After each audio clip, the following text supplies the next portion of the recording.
Bienvenido, bienvenida a Lecciones de Vida o Escuela Sabática. Gracias por acompañarnos. Hoy estudiaremos Marcos capítulo 5 y 6, que cubren temas similares a los de Marcos capítulo 1. En los capítulos 5 y 6 notamos a Jesús realizando milagros como expulsar demonios, sanar personas y predicar el Evangelio. Por lo tanto, nuestro estudio revisará eventos seleccionados de ambos capítulos que cubren esta gama de temas. Así que vamos a considerar dos milagros de Jesús en forma especial. El primero, el relato, es la historia de un hombre con un espíritu inmundo, también miembro de una comunidad gentil. La otra narrativa es la historia de una mujer inmunda que es miembro de la comunidad judía. Y Marcos informa que Jesús viaja a la tierra de los Gadarenos, una comunidad gentil, y enseguida le salió al encuentro un hombre de los sepulcros con un espíritu inmundo. Y como resultado de este encuentro, Jesús sana al hombre. Y luego tenemos a Jesús y la curación de dos mujeres. Y cuando Jesús regresó a su propia comunidad, un funcionario de la sinagoga, Jairo, vino al encuentro y le rogó intensamente diciendo: mi hija está a punto de morir. Y Jesús sana a la hija de Jairo, además de sanar a una mujer con hemorragia. En un momento más regresaré.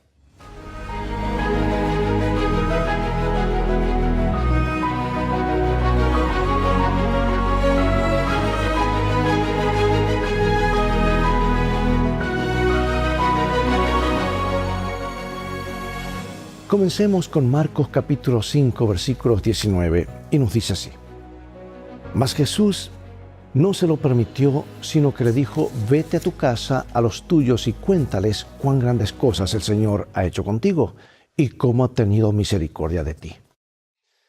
El ministerio de Jesús estuvo centrado mayormente en Galilea, especialmente en el lago de aproximadamente 21 kilómetros de largo y 13 de ancho, y en sus alrededores.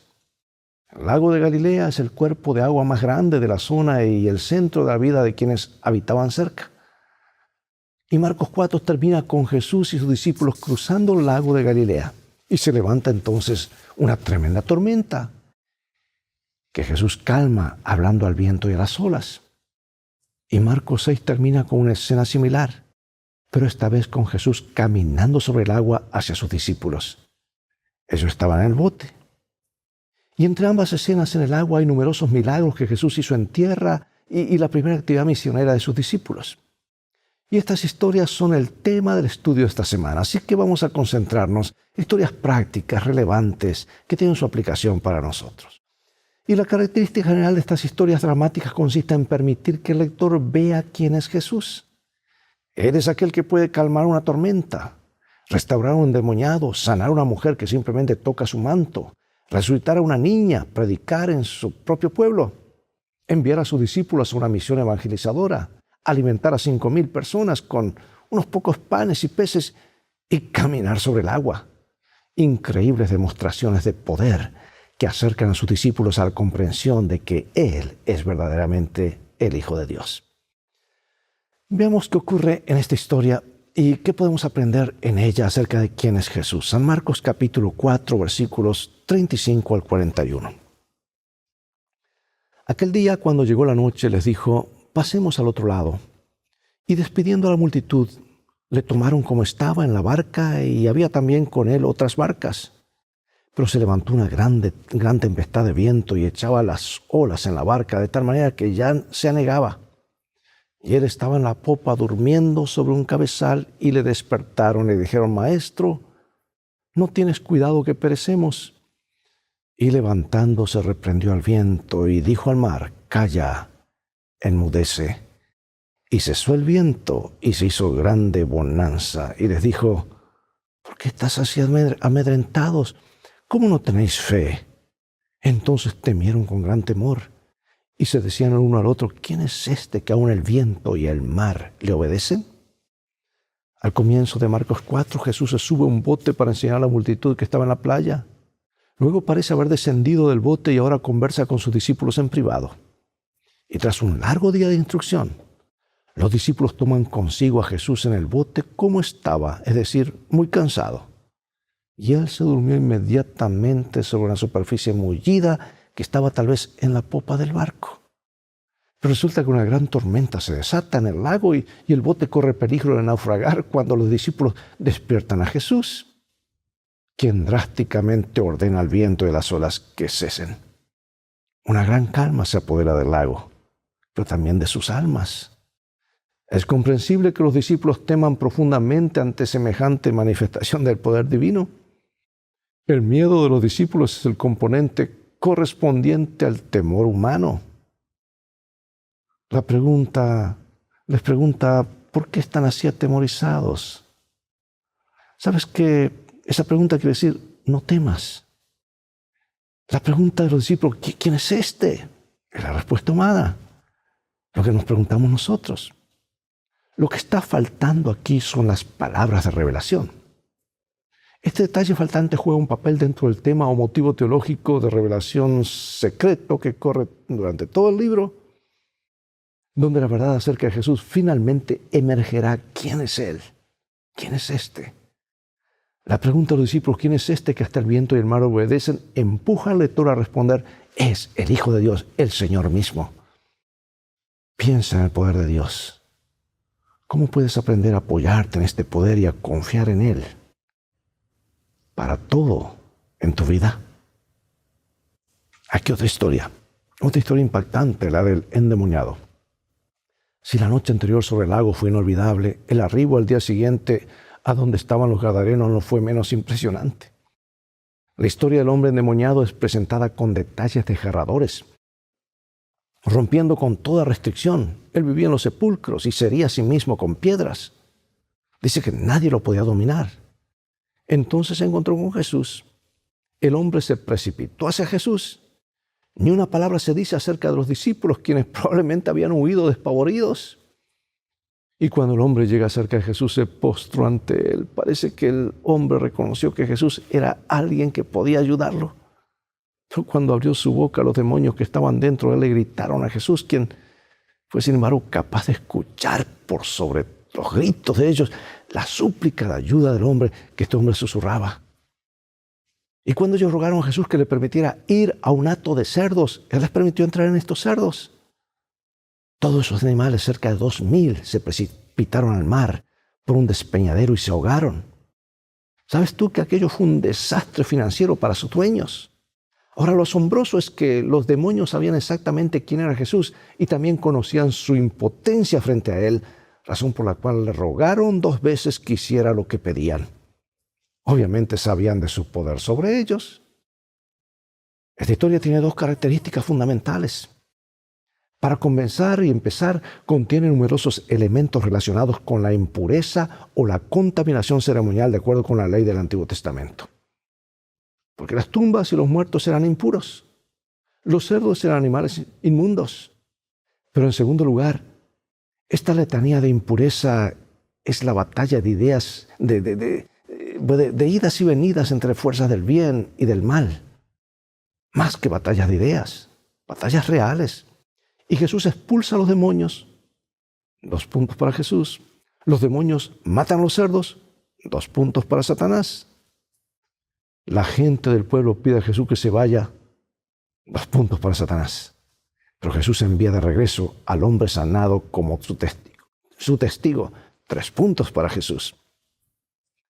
En más de un sentido, este hombre era el más insólito de los misioneros, pues tenía ciertamente una historia asombrosa que contar. Por eso pregunto, ¿qué esperanza puedes traer de esta historia en cuanto al poder de Jesús para ayudarte en cualquier cosa con la que estés luchando? Hay poder sin igual poder, dice el canto, ¿verdad? Bueno, vamos a otro relato conmovedor en Marcos capítulo 5. Pasando otra vez Jesús en una barca a la otra orilla, se reunió alrededor de él una gran multitud y él estaba junto al mar. Y vino uno de los principales de la sinagoga llamado Jairo, y luego que le vio se postró a sus pies y le rogaba mucho diciendo: mi hija está agonizando, ven y pon las manos sobre ella para que sea salva y vivirá. Fue pues con él y le seguían una gran multitud y le apretaban. ¿Qué características de Jairo se destacan en particular? Los dirigentes religiosos como Jairo no eran típicamente amigos de Jesús. Por lo tanto, todo parece indicar que estaba desesperado. Y esta desesperación se hace evidente al postrarse ante Jesús. Y su ruego resulta comprensible para cualquier padre, porque su hija está agonizando, pero tiene fe en que Jesús puede ayudarlo. Y sin pronunciar una sola palabra, Jesús parte con el padre rumbo a su casa. Pero allí nos dice que en el relato aparece otro relato mientras iba en camino, Marcos capítulo 5, 25. Pero una mujer que desde hacía 12 años padecía de flujo de sangre y había sufrido mucho de muchos médicos y gastado todo lo que tenía, y nada había aprovechado, antes le iba peor. Cuando oyó hablar de Jesús, vino por detrás entre la multitud y tocó su manto, porque decía, si tocare tan solamente su manto, seré salva. Y enseguida la fuente de su sangre se secó y sintió en el cuerpo que estaba sana de aquel azote. Y luego Jesús, conociendo en sí mismo el poder que había salido de él, volviéndose a la multitud, dijo, ¿quién ha tocado mis vestidos? Sus discípulos le dijeron, ves que la multitud te aprieta y dices, ¿quién me ha tocado? Pero él miraba alrededor para ver quién había hecho esto. Entonces la mujer, temiendo y temblando, sabiendo lo que en ella había sido hecha, vino y se postró delante de él y le dijo toda la verdad. Y él le dijo, hija, tu fe te ha hecho salva, ve en paz y queda sana de tu azote. Tremendo. ¿Qué interrumpe la marcha hacia la casa de Jairo? El relato se traslada súbitamente a otra escena que evoca piedad. Una mujer sufre terriblemente a causa de una enfermedad durante 12 años. Y esta historia acerca de Jairo y de la mujer enferma es el segundo relato sándwich de Marcos. En esta historia, los dos personajes contrastantes, Jairo y la mujer, acuden a Jesús en busca de ayuda. La mujer se acerca a Jesús desde atrás y toca su manto. Inmediatamente recupera la salud. Pero Jesús se detiene y pregunta, ¿quién me ha tocado mi ropa? Y la mujer que había estado tan enferma estaba de pronto recuperada. Temía que Jesús estuviera disgustado por lo que había ocurrido. Aquello fue un viaje vertiginoso para las emociones de ella. Pero Jesús quería sanar su alma, no solo su cuerpo. Volviendo a Jairo, también su experiencia fue un viaje vertiginoso para este principal de la sinagoga. Jesús solo permitió que Pedro, Santiago y Juan lo acompañaran. Y junto con los padres de la muchacha, por supuesto. Y Jesús declara entonces que ella no está muerta, sino dormida. Y hace salir a todos los plañideros y enlutados y se dirige a la habitación donde yace la niña muerta. Y tomando su mano dice, Talita cumi. Marcos traduce estas palabras y dice, niña, a ti te digo, levántate. La palabra talita significa en realidad cordero. Y pudo haberse tratado de una expresión cariñosa acostumbrada para designar a un niño en el ambiente del hogar. La orden de que nadie lo supiese es parte del patrón teológico, revelación secreto, que ocurre en el Evangelio de Marcos, en las primeras partes del ministerio de Jesús, y que apunta a quién es Jesús. Algo que en última instancia ya no puede permanecer más oculto. Ahora, vamos a otro punto. Jesús es rechazado por la gente de su propio pueblo. San Marcos capítulo 6, versículos 1 al 6. Salió Jesús de allí y vino a su tierra y le seguían sus discípulos. Y llegado el día de reposo comenzó a enseñar en la sinagoga y muchos oyéndole se admiraban y decían, ¿de dónde tiene estas cosas? ¿Y qué sabiduría es esta que le es dada y estos milagros que por sus manos son hechos? ¿No es este el hijo del carpintero, hijo de María, hermano de Jacobo, de José, de Judas y de Simón? ¿No están también aquí con nosotros sus hermanas? Y se escandalizaban de él. Mas Jesús les decía, no hay profeta sin honra, sino en su propia tierra, y entre sus parientes, y en su casa. Y no pudo hacer allí ningún milagro, salvo que sanó unos pocos enfermos, poniendo sobre ellos las manos. Y estaba asombrado de la incredulidad de ellos. Y recorría las aldeas de alrededor enseñando. Bueno, suele ocurrir que cuando un habitante de un pueblo pequeño se vuelve popular, sus conciudadanos le brindan toda su atención cuando está de visita.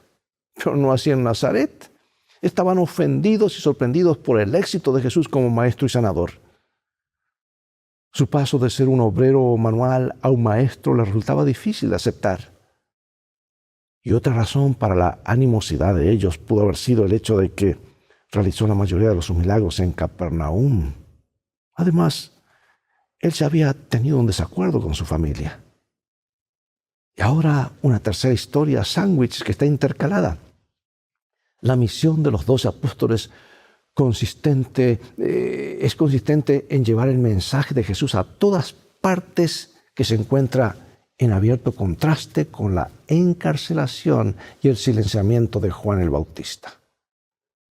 A los discípulos se les dice que viajen sin equipaje, que dependan de otros para su sostén. Esta estrategia hace que los misioneros precisen de las personas a las que sirven, lo que los ayuda a vincularse con quienes necesitan su mensaje.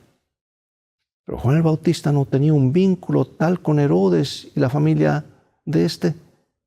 La muerte de Juan se describe de una manera impactante, detallada, a medida que la conspiradora Herodías se aprovechaba de la ambivalencia y de la lujuria de Herodes. Resulta que la hija de Herodías añade al escandaloso plan con su grotesca solicitud de que la cabeza de Bautista le fuera traída en un plato.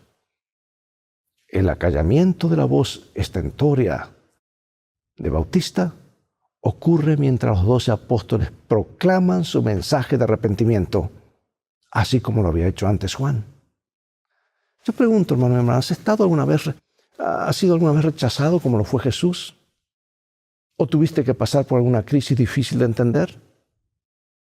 ¿Qué aprendiste de esas experiencias que podría ayudarte la próxima vez que algo así suceda? Bueno, los discípulos volvieron de su misión. Los discípulos van con Jesús a una zona tranquila de la costa oriental del mar de Galilea para descansar, pero resulta que se apiña una gran multitud de 5,000 personas, por lo menos cuentan los hombres, tal vez había más de 10,000, que llegan al lugar antes que ellos.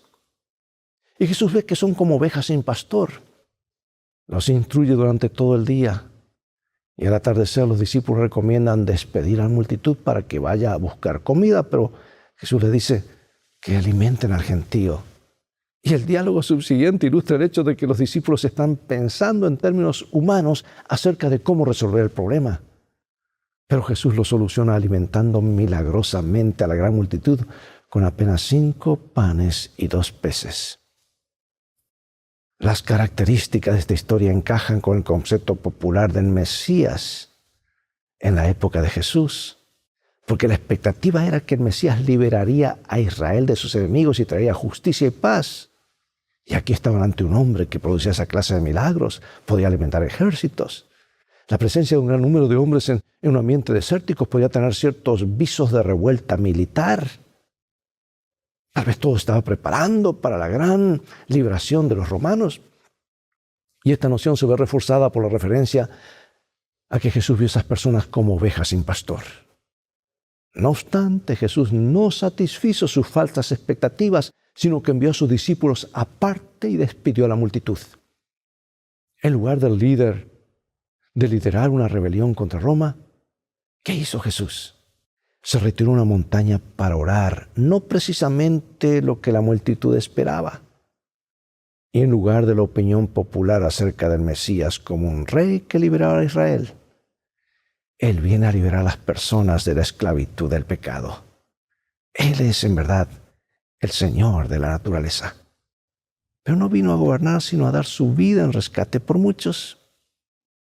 ¿Qué debería decirnos esta historia acerca de por qué es importante una comprensión correcta de la profecía?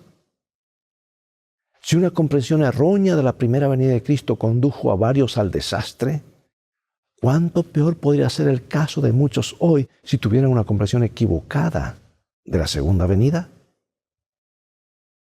Quiero finalizar esta lección, de la cual hay mucho para hablar y muchas lecciones, con 2 citas, seguidas de unas preguntas-reflexiones. Son citas de mi autora favorita, vuelvo a repetir.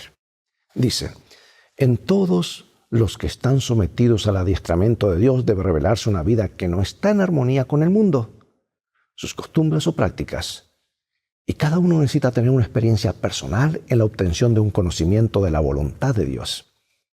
Debemos oírlo individualmente, hablarnos al corazón. Y cuando todas las demás voces son acalladas y en la quietud esperamos ante Él, el silencio del alma hace más distinta la voz de Dios. Nos invita: estad quietos y conoced que yo soy Dios. Solo aquí puede encontrarse verdadero reposo. Y esta es la preparación eficaz para todo trabajo a realizar para Dios.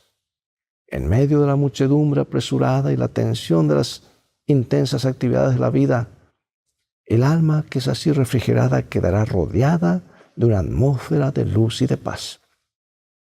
La vida respirará fragancia y revelará un poder divino que alcanzará los corazones de los hombres. Y aquí la otra cita.